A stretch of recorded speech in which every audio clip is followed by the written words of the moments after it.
Okay, today I harvested my earlier potatoes, but what I found was interesting.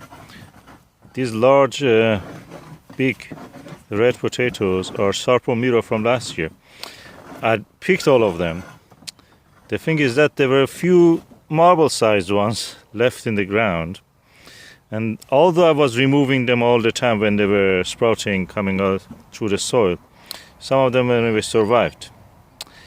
And I'm happy that they survived. Actually, look at that.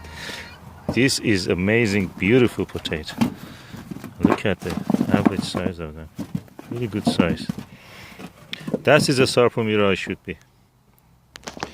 They had a very good time. Yeah, this year was good for Sarpo Mira, it seems. I have good specimens. Perfect for the making a jacket potato.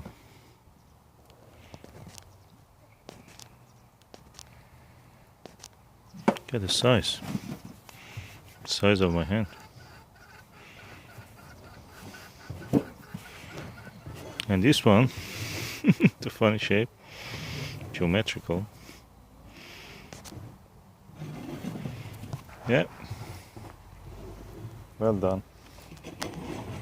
And that is our boop pumpkin. For obvious reasons, it's called boop.